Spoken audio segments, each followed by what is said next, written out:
Laptop लेने का सोच रहे हैं पर कंफ्यूजन है, i3 प्रोसेसर ले या i5, i7 के साथ जाए या i9, रैम कितना ले, इंटीग्रेटेड ग्राफिक्स कार्ड ले या डेडिकेटेड ग्राफिक्स कार्ड। तो चलिए इन सारे कंफ्यूजन्स को इस वीडियो में सॉल्व करते हैं। हेलो फ्रेंड्स, माय नेम है स्वप्निल श्रीवास्तव और आप देख रहे हैं मेरा यूट्यूब चैनल नई रफ्तार। तो फ्रेंड्स, लैपटॉप लेने में सबसे पहला चीज़ जो आपको देखना है वो उसका स्क्रीन साइज़, क्योंकि इसको आप डेस्कटॉप की तरह मॉनिटर बार बार चेंज तो कर नहीं सकते।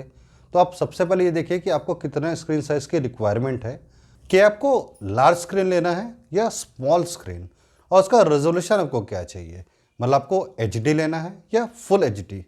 एक बार ये स्क्रीन आपका डिसाइड हो गया तो फिर जो सबसे मेन फैक्टर आता है वो उसका प्रोसेसर, कि आपको कौन सा प्रोसेसर लेना है। तो बेसिकली प्रोसेसर दो कंपनियां बनाती हैं, इंटेल और AMD, और आज की डेट में दोनों टक्कर की हैं। तो आप इनमें से कोई सा भी चूज़ कर सकते हैं। AMD का प्रोसेसर थोड़े सस्ते होते हैं। यहाँ हम इंटेल के i3, i5, i7, i9 की बात कर रहे हैं, पर सेम आप इक्विवेलेंट राइजन का भी सीरीज ले सकते हैं, मतलब AMD के भी प्रोसेसर आप ले सकते हैं, उनके लिए भी यही बातें एप्लीकेबल होंगी। तो अब आपको कौन सा प्रोसेसर लेना है, i3, i5, i7 की i9। तो इसमें बेसिकली डिफरेंस क्या होता है कोर्स का, कि मतलब i3 में आपको 12 कोर देखने को मिलता है, i5 में आपको 2 से 4 कोर देखने को मिल जाते हैं, i7 में आपको 4 to 6 कोर्स देखने को मिलते हैं, और i9 में 6 to 8 कोर्स। ये कोर्स क्या होते हैं? तो अगर इसको आप ऐसे समझिए कि ये हाथ है, अगर आपके 2 हाथ हैं तो आप जिस काम को जितने देर में करेंगे वही अगर 4 हाथ हो जाएगा तो वो काम बहुत जल्दी और स्मूथली होगा। वही 6 और 8 एंड हो गए तो आपका काम कितना स्मूथ और रैपिडली हो जाएगा। यही डिफरेंस होते हैं i3, i5, i7 और i9 में। अब आपको i3 लेना है या i5, तो अगर आपका बहुत बेसिक से यूज़ है, मतलब आपको नॉर्मल वेब ब्राउजिंग करने हैं, छोटे मोटे गेम्स खेलने हैं, वर्ड, एक्सेल, पावर पॉइंट, ये छोटे मोटे प्रोजेक्ट्स बनाने हैं, तो आप i3 के साथ जाइए। अगर आप एडिटिंग करते हैं, फ़ोटो एडिटिंग, वीडियो एडिटिंग, या गेम्स खेलते हैं, कोडिंग करते हैं, इस टाइप के अगर आपके काम हैं तो आप i5 प्रोसेसर के साथ जाइए। अगर आप कोई डेवलप करते हैं, कोई एंड्रॉयड गेम्स डेवलप करते हैं, एंड्रॉयड ऐप्स डेवलप करते हैं, 4K में वीडियो एडिटिंग करते हैं, या बहुत हाई रेजोल्यूशन वाले गेम्स खेलते हैं, तो फिर आपको i7 या i9 प्रोसेसर के साथ जाना चाहिए। इन प्रोसेसर्स के जनरेशन्स भी होते हैं, आपने सुना होगा 5th generation, 6th generation, 7th generation. ये जनरेशन क्या होता है, लास्ट जनरेशन से अपग्रेडेड वर्जन होता है, मतलब नेक्स्ट जनरेशन आपका पिछले जनरेशन का अपग्रेडेड वर्जन होता है। जैसे जैसे आप लेटेस्ट जनरेशन की तरफ जाएंगे वहाँ पर आपको स्पीड काफ़ी हाई मिलेगा और पावर कंजप्शन भी अच्छा खासा देखने को मिलेगा। और पावर कंजप्शन तो लैपटॉप के केस में बहुत ज़रूरी है, क्योंकि आप कितने बार बैटरी चार्ज करेंगे। तो कोशिश कीजिए जहाँ तक आपका बजट अलाउड करता है आप लेटेस्ट जनरेशन ही लीजिए।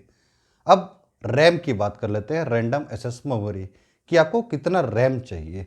तो सिंपल सा फंडा है, अगर आप i3 प्रोसेसर के साथ जा रहे हैं तो आप 4 GB रैम ले लीजिए। टिपिकली आपको यही आपको कॉम्बिनेशन देखने को मिलता है, i3 प्रोसेसर में 4 GB रैम का लैपटॉप ही मिलता है। अगर आप i5 प्रोसेसर की तरफ जा रहे हैं तो आपको 8 GB रैम लेना चाहिए, और अगर आप i7 या i9 ले रहे हैं तो आपको 16 to 32 GB का रैम लेना चाहिए। अब HDD या SDD, तो HDD जैसे आपको मालूम होगा कि इसमें एक डिस्क होता है जो कांस्टेंट रोटेट करता रहता है, मतलब ये मूविंग ऑब्जेक्ट होता है, और इसका जो रीड एंड राइट स्पीड होता है वो थोड़ा स्लो होता है as compare to SSD। But यहाँ प्राइस बहुत मेजर फैक्टर प्ले करता है, क्योंकि जो 1 TB का आपको HDD है वो काफ़ी कम रेट में मिलता है, और वहीं आपका 1 TB का SSD आपका कम से कम 3 से 4 गुना महंगा हो जाता है। तो अगर आपको मोर स्पेस चाहिए और परफॉर्मेंस थोड़ा बहुत स्लो होगा तो आपको चल जाएगा, तो आप HDD के साथ जाइए। और अगर आपको फास्ट स्पीड में चाहिए, अच्छा परफॉर्मेंस चाहिए, तो आपको SSD ही प्रिफर करना चाहिए। आप एक चीज़ और कर सकते हैं कि आप थोड़ा कम GB का SSD लगा लीजिए और फिर बाकी बैकअप आप एक्सटर्नली कहीं पे सेव कर लीजिए, तो आपका कम पैसे में भी एक अच्छा परफॉर्मेंस आपको देखने को मिल जाएगा। अब लैपटॉप की केस में एक चीज़ हम देखते रहते हैं कि उसमें लिखता है कि इंटीग्रेटेड ग्राफिक्स कार्ड और डेडिकेटेड ग्राफिक्स कार्ड। ये बेसिकली क्या डिफरेंस है इसमें? इंटीग्रेटेड ग्राफिक्स कार्ड क्या होता है कि इसमें प्रॉपर अलग से ग्राफिक्स का कोई आपको स्लॉट नहीं दिया गया रहता, और आपके जो लैपटॉप में ही रैम है उसको ही एज अ ग्राफिक्स वो यूज़ करता है। मतलब आपका ग्राफिक्स का काम तो हो जाएगा, बट वो इतना स्मूथ और इतना फास्ट नहीं हो सकता। वहीं डेडिकेटेड ग्राफिक्स कार्ड में एक अलग से स्लॉट दिया गया रहता है आपके ग्राफिक्स कार्ड के लिए, चाहे उसका जो भी लिमिट हो, 2 GB 4 GB ग्राफिक कार्ड उसमें लग सकता है। तो अगर आपको कोई ऐसा ग्राफिक्स का काम है, एडिटिंग करने हैं, गेम्स खेलने हैं, तो आपको डेडिकेटेड ग्राफिक्स कार्ड वाले लैपटॉप ही लेने चाहिए।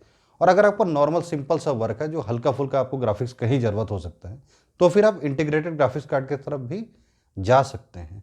तो ये तो मेजर पॉइंट्स हो गए लैपटॉप के लिए, लेकिन कुछ छोटे छोटे बातें आपको और भी लैपटॉप के टाइम में याद रखना चाहिए कि उसका पावर कंजम्पशन यानी बैटरी बैकअप क्या है। क्योंकि जो कंपनी आपको क्लेम कर रही है उससे मिनिमम 30% तो आप ऐसे ही हटा लीजिए। अगर वो 4 घंटे बोल रहे हैं तो आप मान के चलिए 2.5 से 3 घंटे से ज़्यादा का बैटरी बैकअप आपको देखने नहीं मिलेगा। और डे टू डे लाइफ में ये बहुत इंपॉर्टेंट फैक्टर हो जाता है। एक और पॉइंट जो आपको हमेशा कंसिडर करना चाहिए, लैपटॉप का वेट। आपका जो भी स्पेसिफिकेशन है उसके अकॉर्डिंगली जो आपको लाइट वेट लैपटॉप मिलता है, हमेशा आप उसको कंसिडर कीजिए। क्योंकि हैवी या बल्कि लैपटॉप आप 2-4 दिन तो बहुत अच्छे से लेके जाएंगे, बट डेली डेली जब उसको आपको लेके जाएंगे तो वो आपको बहुत प्रॉब्लम क्रिएट करेगा। तो हमेशा वेट को देखिए अपने स्पेसिफिकेशन के हिसाब से, जो आपको सबसे कम वेट वाला लैपटॉप मिलता है आप उसी को कंसिडर कीजिए। और एक बहुत ज़रूरी पॉइंट कि आप जिस भी कंपनी का लैपटॉप ले रहे हैं उसका सर्विस सेंटर आपके घर के आसपास है कि नहीं, और उसका फीडबैक कैसा है, ये आपको हमेशा जान के रखना है। क्योंकि बाद में सर्विस का बहुत ज़्यादा चक्कर होता ही होता है। तो बस यही कुछ छोटे छोटे पॉइंट्स थे जिसको आपको लैपटॉप लेने टाइम हमेशा ध्यान रखना चाहिए। कैसा लगा आपको ये वीडियो? अगर वीडियो अच्छा लगा इसे एक लाइक कर दीजिए, थोड़ा भी इन्फॉर्मेटिव लगा तो फ्रेंड के साथ शेयर कर दीजिए, चैनल को सब्सक्राइब कर दीजिए। मिलते हैं फिर नेक्स्ट वीडियो में, तब तक खुश रहिए, मस्त रहिए, बिंदास रहिए। Bye bye.